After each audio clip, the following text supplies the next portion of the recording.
لوح بھی تو قلم بھی تو تیرا وجود الکتاب، گنبد آبگی رنگ تیرے محیط میں حباب، عالم آب و خاک میں تیرے ظہور سے فروغ، ذرہ ریگ کو دیا تو نے طلوع آفتاب، شوکت سنجر و سلیم تیرے جلال کی نمود، فقر جنید و بایزید تیرا جمال بے نقاب، تیری نگاہ ناز سے دونوں مراد پا گئے، عقل غیاب و جستجو عشق حضور و اضطراب۔ معزز سامعین محترم، اسٹیج پر جلوگر قائدین تحریک لبیک پاکستان، علماء کرام، مشائخ اعظام، سماجی و سیاسی شخصیات اور ہر وہ حضور کا غلام جس کا مقصد وہ ہے جو مقصد امیر المجاہدین ہمیں دے کر گئے ہیں کہ ہم نے حضور کے دین کو تخت پر لانا ہے، جس مقصد کے لیے یہ نظام مصطفیٰ کانفرنس منعقد کی گئی ہے، اور وہ شخص جس کا مقصد یہ ہے، اس کے لیے بابا جی یہ فرما کے گئے ہیں کہ سلام اس پر کہ جس کے نام لیوا ہر زمانے میں بڑھا دیتے ہیں ٹکڑا سرفروشی کے فسانے میں۔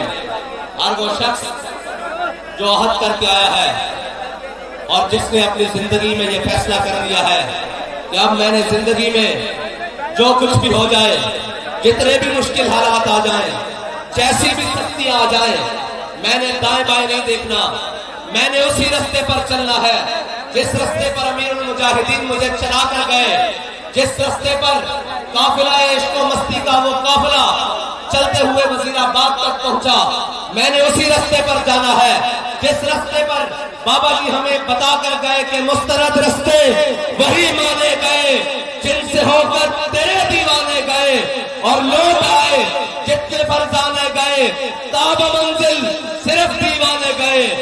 کون سے دیوانے؟ میرے آقا مولا صلی اللہ علیہ وسلم نے غزوہ احد کے مقام پر ایسے ہاتھ بلند کیا اور ہاتھ میں مسواک نہیں تھی، اس وقت ہاتھ میں اس وقت چھڑی نہیں تھی، میرے آقا مولا کے ہاتھ میں وہ تلوار تھی۔ میرے آقا مولا نے پوچھا کون ہے جو اس کا حق ادا کرے گا، کون ہے جو اس کا حق ادا کرے گا؟ بہت سارے لوگ آگے آئے، کسی نے یہ نہ پوچھا کہ حضور اس کا حق کیا ہے۔ آج ہم سے لوگ ٹکٹ مانگنے آ رہے ہیں، میں نے کہا ٹکٹ دینے کے لیے ہم نہیں بیٹھے، کوئی آ کر ہم سے پوچھے کہ آپ یہ کر کیا رہے ہو، پھر ہم آپ کو بتاتے ہیں کہ ہم کیا کر رہے ہیں، ہم کس مقصد کے لیے میدان میں آئے ہیں، ہم نے یہ جھنڈا اٹھایا کیوں ہے، ہم یہ اتنے لوگوں کو آدھی رات تک جگا کر بیٹھے کیوں ہیں، ہم نے اتنے لوگوں کو حضور کے دین کی بات سمجھائی کیسے ہے، ہم نے بابا جی کے عشق کا طریقہ بتایا کیسے ہے کہ آج بہاولپور کے اسٹیڈیم کا پیٹ کم پڑ گیا ہے اور اشتاقان مصطفیٰ کا ٹھاٹھے مارتا سمندر اس کے اندر سما نہیں رہا۔ بابا جی فرماتے تھے کہ چلیو ایک گل ہجی اتنے تک نہیں رکنی، ایک گل اگلے جہان تک جانی، ایک قافلہ اسی طرح ثابت ہو گیا حضور دے غلامہ دا بابا جی نے پیچھے چلنا اس منظر دینا کہ ہم صبح حشر چلیں گے شاہ ابرار کے ساتھ اور قافلہ ہوگا رواں قافلہ سالار کے ساتھ۔ میرے آقا مولا نے ایسے تلوار بلند کی، میرے آقا نے فرمایا کون ہے جو اس کا حق ادا کرے گا؟ اوے طاقت رکھنے والوں، اوے اپنی طاقت پر ناز کرنے والوں، اوے یہ کہنے والوں کہ ہم بڑے پاورفل ہیں، سنو میرے آقا مولا نے طاقت کا طریقہ کیا بتایا، طاقت رکھنے والوں کے لیے اصول کیا بتائے، طاقت رکھنے والوں کے لیے پیمانہ کیا بتایا۔ میرے آقا نے فرمایا، انہوں نے یہ عرض کی، حضرت ابو دجانہ آ گیا ہے، کہا یا رسول اللہ یہ تلوار مجھے دے دے، حضور نے تلوار عطا فرمائی، کہا یا رسول اللہ بتائیں اس کا حق کیا ہے۔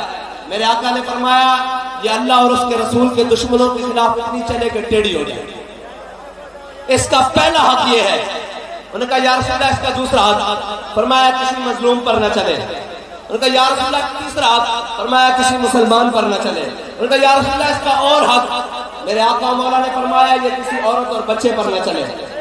تو جب تلوار لے لی نا تو پھر کیا فرمایا حضرت ابو دجانہ نے؟ فرمایا ان الذی عاہدنی خلیلی ونحن بالصفق لدى النخیل اللہ قوم الدہر فی القیول اضرب بسیف اللہ والرسول۔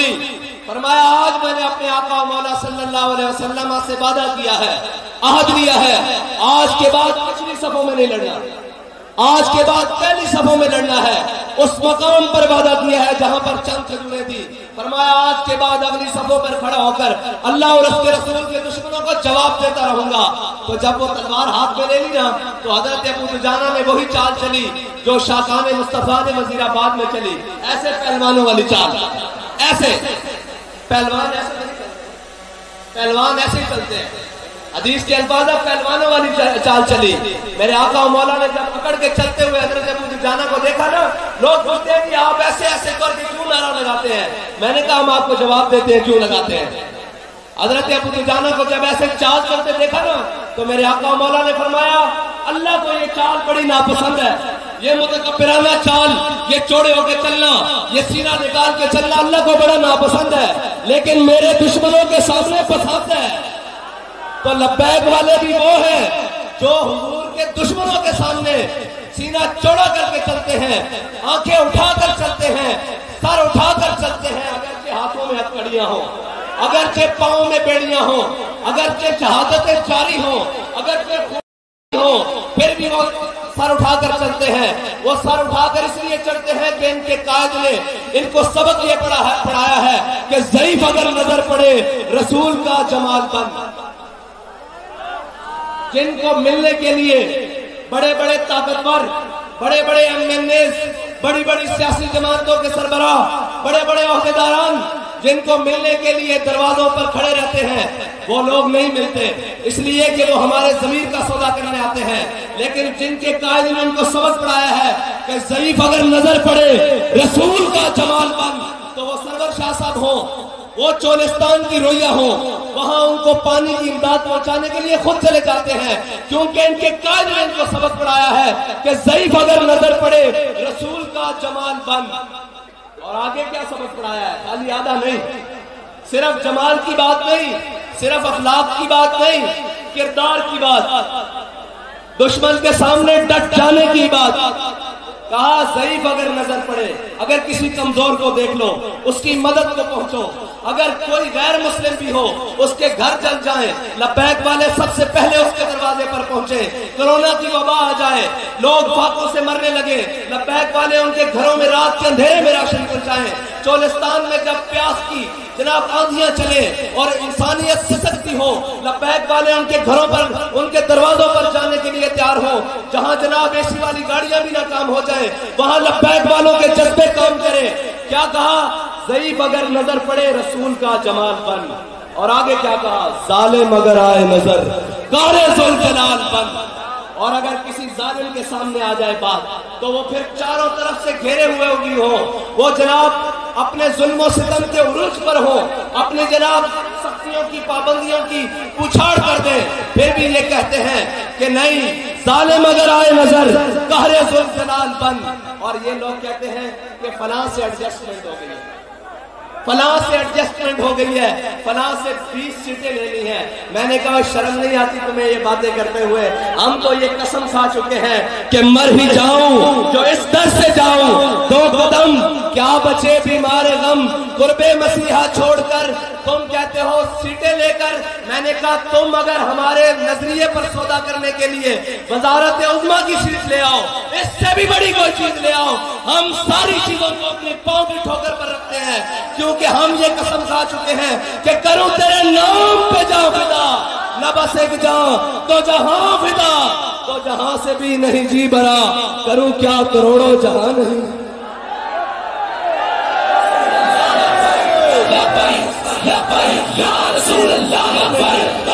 ایک منٹ جی بھائی، اوے سرائکی وسیب دے لوگوں، تواڈے نعرے دی اجے چس نہیں آئی۔ نعرہ لگے کوئی باطل دے ایمان میں کھڑکن، بلکہ دراڑاں پہن کہ انہوں نے پتہ لگے لبیک والے آئے بیٹھے۔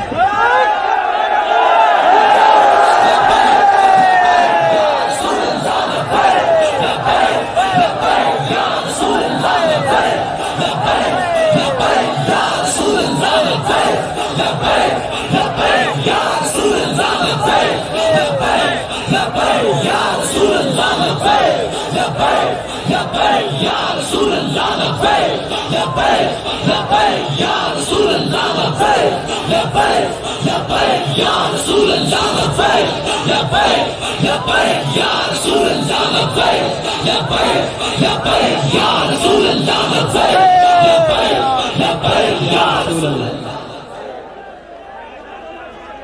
اے صرف نعرہ نہیں ہے، اے لبیک یا رسول اللہ صرف نعرہ نہیں ہے، اے او تلوار تیر تے نیزے جڑے کفر دے سینے وچ پیوست ہوندے نے. اے صرف نعرہ نہیں ہے جدوں تسی این سارے تو بیزاری کر کے ہاتھ کھڑا کر کے کہندے ہو نا کہ یا رسول اللہ اتنے بھی حاضر، کل قبر وچ بھی حاضر، کل روز محشر بھی حاضر.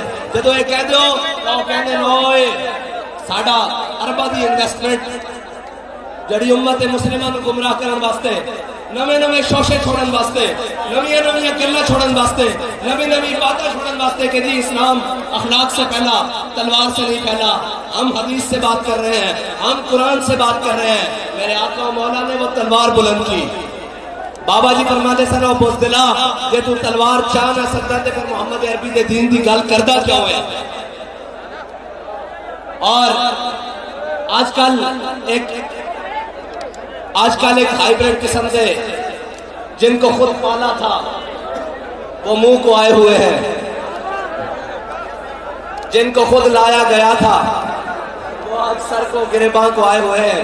کیا کریں وہ لوگ، وہ لیڈر جو کہتا ہے مجھے مارنے کی سازش ہو رہی ہے، مجھے مار دیا جائے گا. میں نے کہا چلیا لیڈر وہ نہیں ہوتا جڑا موت کو ڈرے، لیڈر ہوتا جس کو موت ڈرے،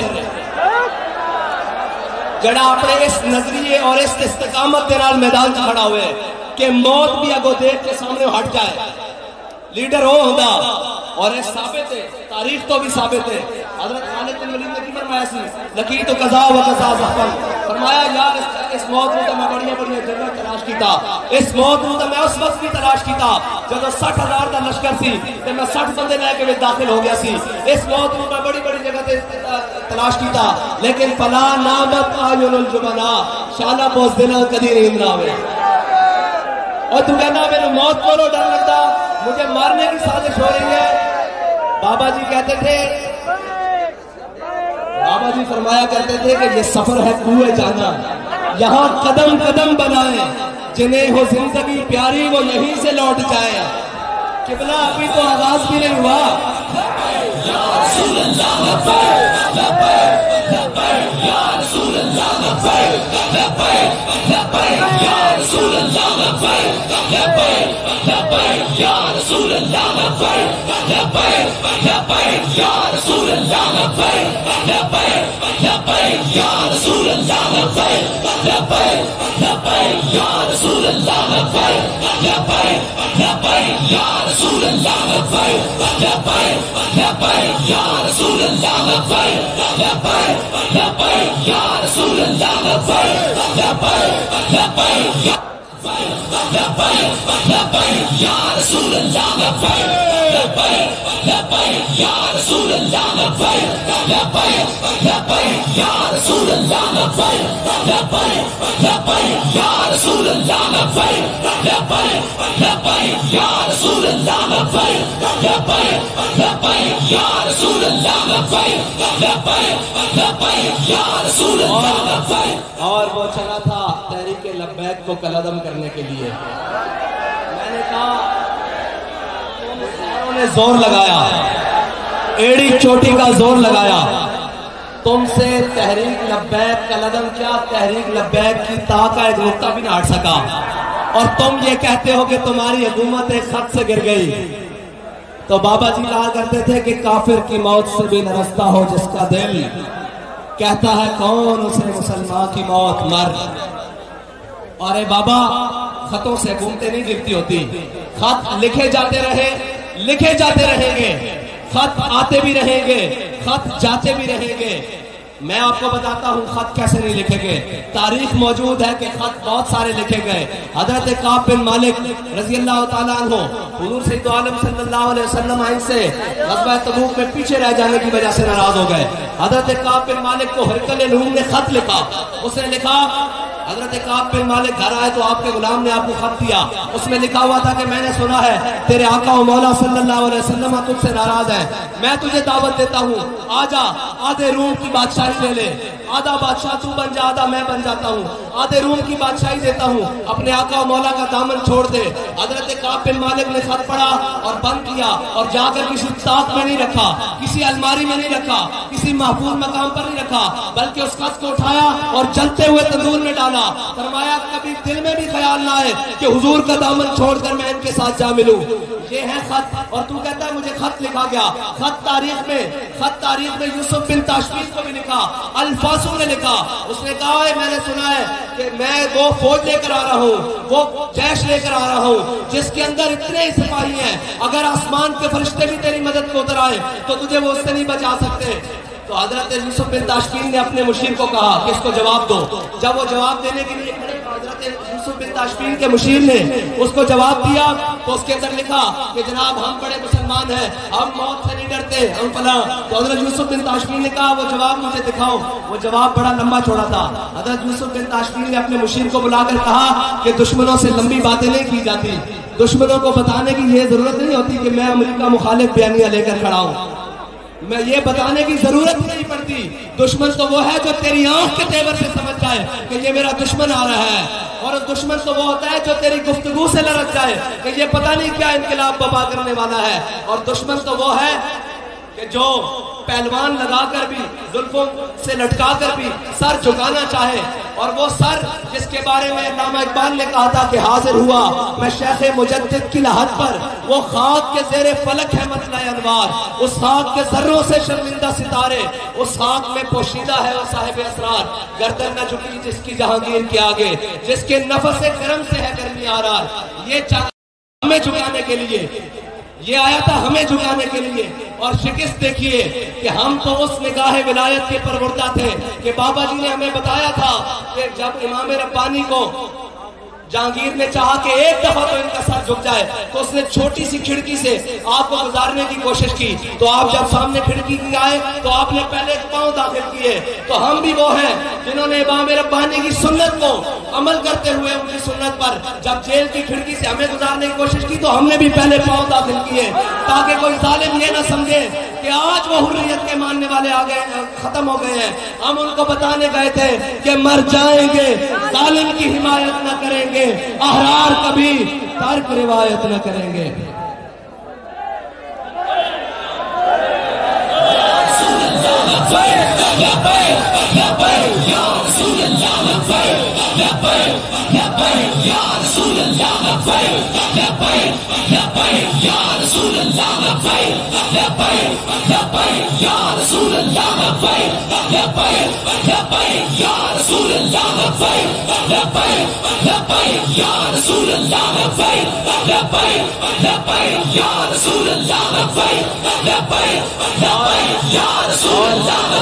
اور وہ یہ نہ سمجھیں کہ جو آئے ہیں کہ ان کے لیے میدان خالی ہے، تمہیں بھی اللہ اپنی تدبیروں سے گھیر کر میدان میں لایا ہے۔ تم وہ بیانیے لاتے رہے ووٹ کو عزت دو، کہاں گیا وہ بیانیے؟ ہم تو اس کو تلاش کر رہے ہیں۔ وہ بینروں سے بھی تصویریں اتار دی گئی، ووٹ کو عزت دو والا بھی معاملہ ختم ہو گیا۔ میں نے کہا نہیں، بابا جی فرماتے تھے عزت اسی کی ہوگی جو حضور کی عزت کی بات کرے گا، ورنہ ووٹ کی کیا حیثیت ہے، اور چیزوں کی کیا حیثیت ہے، نواز کی کیا حیثیت ہے، شہباز کی کیا حیثیت ہے، عزت اسی کی ہوگی جو رسول اللہ کی عزت کی بات کرے گا۔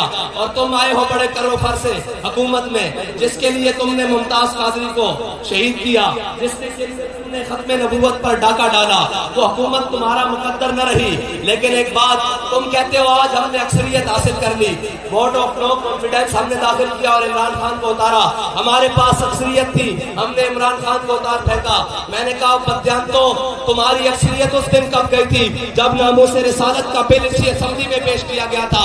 اگر وہ ذلیل بنا ہوا تھا تو تم کیوں خاموش تماشائی رہے؟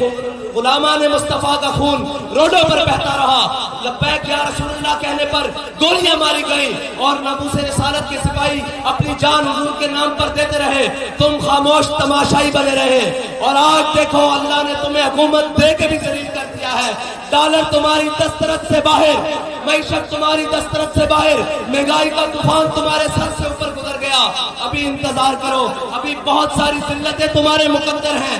جیسے وہ ذلیل کر کے نکالا گیا ہے, اور وہ جیسے شیطان شور ڈالتا ہے نا کہ جناب میں وہ جب سے شیطان نکالا گیا اب سے وہ شور ڈال رہا ہے, لوگوں کو گمراہ کرتا پھرتا ہے. اسی طرح ایک اسمبلی سے پاکستانی شیطان نکالا گیا ہے, وہ لوگوں کو گمراہ پھرتا پھر رہا ہے. امریکہ نے میری حکومت گرا دی. میں نے کہا امریکہ نے کہاں سے گرائی, تیری بیچارے حکومت تھی نہیں. تجھے حاکم بنایا کس نے تھا؟ جنہوں نے بنایا تھا انہوں نے اتار بھی دیا. تو حاکم تھا تب, تیری بات ہی حاکموں والی نہیں. تو 3.5 سال کنٹینر سے نہیں اترا, لیکن لبیک یا رسول اللہ والوں نے تجھے گریبان سے اتارا نیچے. اور اگر کوئی غلط فہمی میں ہے, کوئی نون لیگ والا غلط فہمی میں ہے, کوئی پیپلز پارٹی والا غلط فہمی میں ہے, تو وہ کہتے ہیں جی وہ ایڈجسٹمنٹ, تو نکل پہلے لٹر ایڈجسٹمنٹ جاتا ہے, کریں کیا؟ ہم نے کہا آپ کے لیے لٹر ایڈجسٹمنٹ رکھی ہوئی ہے, کیونکہ بین الاقوامی گماشتوں اور بین الاقوامی ٹاؤٹوں کے ساتھ ہماری بات نہیں ہو سکتی. ہماری بات اسی کے ساتھ ہو سکتی ہے جو حضور کے در کا غلام ہو, جو نظریہ پاکستان پر متفق ہو, جو نظریہ پاکستان پر جان دینے والا ہو. آج جلسے ہو رہے ہیں, آج گلی گلی کوچہ میں یہ بات کہی جا رہی ہے کہ میرے ساتھ ظلم ہوا, مجھے اتارا گیا, میری حکومت چھین لی گئی, میرے خلاف سازش ہوئی. میں نے کہا اگر تو ایک جلسہ ناموس رسالت کے لیے کر لیتا, تو بات کرتا ہے تیرے ساتھ دینے کے لیے, تیرے ساتھ ایڈجسٹمنٹ کرنے کے لیے یہ علماء کھڑے ہیں. ہمارے قائد میں تربیت یہ کی تھی, اگر تو ناموس رسالت پر فرانس کے آگے کھڑا ہو جاتا, لیٹتا نہیں بھاگ گیا تھا, تو بھاگا تھا, لیٹا بھی نہیں بھاگ گیا تھا. اگر تو فرانس کے آگے کھڑا ہو جاتا کہ ہم سب کچھ برداشت کر سکتے ہیں, لیکن اپنے آقا و مولا صلی اللہ علیہ وسلم کی عزت پر ایک حرف برداشت نہیں کر سکتے. معیشت گئی باڑ میں, ہم بھوکے رہ لیں گے, ہم پیاسے رہ لیں گے, ہم اپنے بدن پر چتڑے پہن لیں گے, لیکن اپنے آقا و مولا کے ساتھ بے وفائی نہیں کر سکتے. آج کہاں گئی وہ معیشت, آج کہاں گئے وہ تیرے فرانس کے دوست, آج کہاں گئے وہ تیرے یورپی یونین کے دوست؟ پھر کے گلی گلی تباہ, ٹھوکریں سب کی کھائے کیوں, دل کو جو عقل دے خدا, پھر تیری گلی سے جائے کیوں.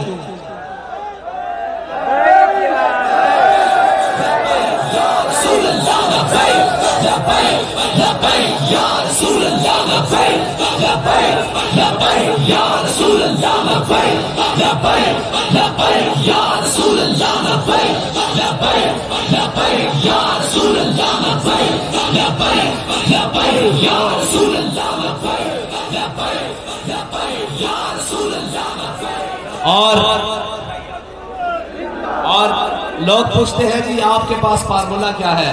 میں نے کہا ہمارے پاس بڑا سیدھا فارمولہ ہے, کوئی مشکل فارمولہ نہیں. وہ کہتے ہیں کہ آپ کے پڑھے لکھے لوگ کہاں ہیں؟ میں نے کہا ہمارے پاس سب پڑھے لکھے ہیں, بڑے بڑے پڑھے لکھے ہیں, لیکن یہ بات آپ کو بتا دوں, پڑھے لکھے نہیں, دیانتدار لوگوں کی ضرورت ہے. دیانتدار لوگوں کی ضرورت ہے, پڑھے لکھوں کی نہیں. یہ پڑھے لکھوں نے تو بیڑا غرق کیا ہے. اور جو کہتے ہیں امپورٹڈ حکومت ہے, تو امپورٹڈ, لیکن وہ خود کیا تھے؟ جن کے مشیر, جن کے وزیر سارے امپورٹ کیے گئے, جن کے وزیروں کو امریکہ سے بلایا گیا, جن کے وزیر آج بھی امریکن نیشنلٹی رکھتے ہیں, وہ یہ بات کرتے ہیں مر جانا چاہیے. شرم نہیں آتی تم کو؟ تم نے اس ملک کے ساتھ کیا کیا ہے؟ اس ملک کی معیشت کو کیا کیا ہے؟ اس کا بیڑا غرق کر کے تم نے رکھا, اور تمہارے پہلوں نے ایک دوسرے کے اوپر الزام دیتے رہو گے. کب تک قوم کو بے وقوف بناتے رہو گے؟ قوم اب تمہارے رنگین نعروں اور جھانسوں میں نہیں آنے والی. قوم کو اب پتہ لگ گیا ہے کہ ان کے ساتھ مخلص کون ہے, ان کے ساتھ مشکل وقت میں کھڑے ہونے والا کون ہے, ان کے جناب دکھوں کا مداوع کرنے والا کون ہے, ان کی تکلیفوں کو سننے والا کون ہے. ان کو پتہ لگ گیا ہے کہ ہمارے تمام دکھوں کی دوا صرف اور صرف نظام مصطفیٰ صلی اللہ علیہ وسلم میں ہے. اور وہ نظام جس میں غریبوں کی بات ہوتی ہے, غریبوں کو مشکل وقت پڑنے پر گھر کے باہر ٹینٹ لگا کر حفاظت کے لیے نہیں بلایا جاتا, بلکہ غریبوں کو جب مشکل پڑے تو ان کے گھروں دروازوں پر سامان کندھوں پر رکھ کر لایا جاتا ہے. وہ اسلام, وہ دین اور وہ نظام کی ہم بات کرتے ہیں. انہیں تکلیف ہے, کیوں نہ ہو. اقبال نے کہا تھا کہ وہ فاقہ کش جو موت سے ڈرتا نہیں, ذرا روح محمد اس کے بدن سے نکال دو. سارے کفر نے زور لگایا, سارے جناب طاقتوں نے زور لگایا, اسلام مخالف قوتوں نے زور لگایا کہ یہ امت یہ اپنے حبیب کے در سے ہٹ جائے, لیکن ایک بابا ویل چیئر پہ آگے آیا. ایک بابا ویل چیئر پہ آگے آیا اور دوبارہ اس امت کا دامن اپنے حبیب کے دامن سے وابستہ کر دیا اور اس امت کے ہاتھوں میں اپنے حبیب کا دامن پکڑا دیا اور کہا کیا چلو نعرے کتے دے نہیں ہوندے، نعرے مالکہ دے ہوندے۔ اور پھر دیکھو آج میں سن رہا تھا وہ چھوٹے چھوٹے بچے بھی، وہ نوجوان بھی وہاں سے کہہ رہے تھے کہ رضوی تیرے جان نثار بے شمار، حضور کے ساتھ وفا کرنے سے یہ سارا کچھ مل سکتا ہے، اور جو ان کے ساتھ وفادار ہو جائے اس کو کائنات کی کسی چیز کی کمی نہیں رہتی۔ یہ کہتے ہیں کہ وہ باہر سے پیسے آئے، میں نے کہا باہر سے پیسے آنا کوئی آج کی بات نہیں ہے۔ حضرت شرحبیل بن حسنہ آپ قلعے پر پہرا دے رہے تھے تو عیسائیوں نے کہا کہ مسلمانوں سے لڑنا یہ بہت مشکل بات ہے، ان سے لڑا نہیں جا سکتا، ان کو خریدا جا سکتا ہے، ان کو مال و دولت کے ذریعے خریدا جا سکتا ہے۔ تو عیسائی راہبوں نے بلایا، انہوں نے کہا کیوں لڑ رہے ہو ان سے، ان کو ابھی ہم تباہ کر لیتے ہیں، ابھی ان کا لشکر فنا کر دیتے ہیں، ان کو آپس میں لڑا دیتے ہیں۔ تو عیسائی راہبوں نے ان کو بتایا، انہوں نے جتنا قلعے میں سونا اور چاندی تھا نا وہ لاد کر ایک خچر پر رکھا اور اس کو مسلمان رات کے اندھیرے میں مسلمانوں کے لشکر کی طرف روانہ کر دیا۔ تو مسلمانوں کے سپہ سالار اس لشکر کے سپہ سالار خود رات کو پہرا دے رہے تھے۔ جب رات صبح کی کو ہلکی سی پھوٹی نا، صبح کی روشنی ہوئی تو آپ نے دیکھا کہ سونے اور چاندی کا خچر لدا ہوا مسلمانوں کے لشکر کی طرف آ رہا ہے۔ تو جب وہ آپ کے قریب آیا تو آپ نے دیکھا کہ اس کے اوپر سونا اور چاندی ہے۔ تو حضرت شرحبیل بن حسنہ فرمانے لگے دشمن خدا اور رسول ہمارے ایمان کا امتحان لینا چاہتے ہیں۔ آپ نے ویسے ہی وہ خچر کا منہ واپس کیا اور واپس قلعے کی طرف بھیج دیا۔ جب وہ قلعے دار اوپر کھڑے ہو کر دیکھ رہے تھے کہ ابھی بنتا ہے مسلمانوں کی تلواریں آپس میں ٹکراتی ہیں، یہ سونے اور چاندی کے لیے آپس میں لڑ لڑ کے مر جائیں گے، یہ جواہرات کے لیے آپس میں ایک دوسرے کو نوچیں گے۔ جب وہ خچر دوبارہ قلعے کے سامنے پہنچا نا تو وہ عیسائی کھڑے ہو کر کہنے لگے، وہ لشکر کے کماندار کہنے لگے، اس نے کہا زمین کے اوپر اور آسمان کے نیچے اس قوم کو کوئی شکست نہیں دے سکتا جس کے ایمانداری کا عالم یہ ہو کہ انہیں سونے اور چاندی کی پرواہ نہ ہو۔ ہمارے پاس بھی مال شال لے کر آتے ہیں، ہمارے پاس بھی سارا کچھ لے کر آتے ہیں، حضرت صاحب یہ لے لیں۔ میں نے کہا چلو ہم ان بڑوں کی اولاد میں سے ہیں جنہوں نے کالا پانی کی جیلیں آباد کی ہیں، ہم ان کے بڑوں کی اولاد سے ہیں جنہوں نے 53 میں ختم نبوت کی تاریخ کو زندہ کیا، ہم ان کی بڑوں کی اولاد سے ہیں جنہوں نے 74 میں جناب ختم نبوت کی آبیاری کے لیے خون دیا، اور ہم اس بابے کے پروردہ ہیں جس نے ختم نبوت کے پہرا دیتے ہوئے فیض آباد کی گولیوں کی پچھاڑ میں کہا کہ لبیک لبیک لبیک یا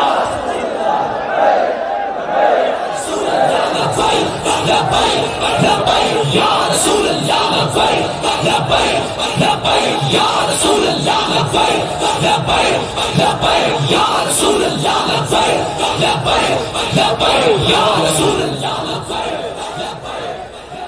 حالات جیسے بھی ہوں، الیکشن آج ہو یا کل ہو، لبیک والے تیار ہیں۔ پریشانیاں اس کو ہوتی ہیں جس نے گھوڑوں پر زینے باندھی نہیں ہو، جس نے جناب گدوں کو خریدنا ہو، جس نے استبل میں ان کو مالش کرنی ہو۔ لبیک والے تو ہیں ملنگ، یہ موڈے پہ دھوتی رکھی اور کمپین۔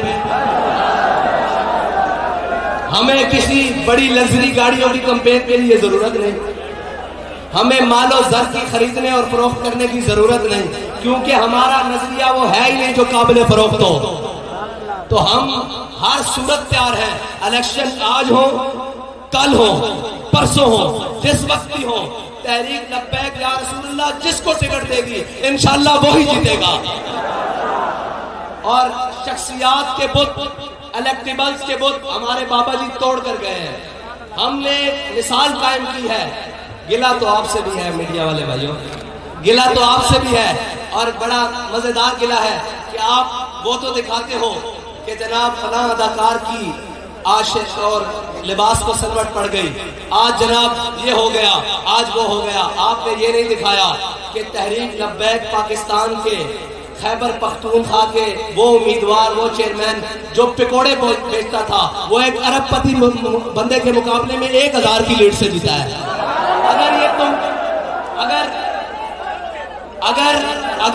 اگر یہ قوم کو تم چیزیں دکھاؤ تو قوم بھی اپنی صرف درست کرے، لیکن ناچنے ٹاپنے والے تو دن رات دکھائے جاتے ہیں۔ کوئی بات نہیں، ایک وقت آئے گا آپ کو یہ قوم مجبور کر دے گی کہ آپ سچ بات دکھائیں، یہ قوم مجبور کرے گی آپ کو کہ یہ سچ بات دکھائیں۔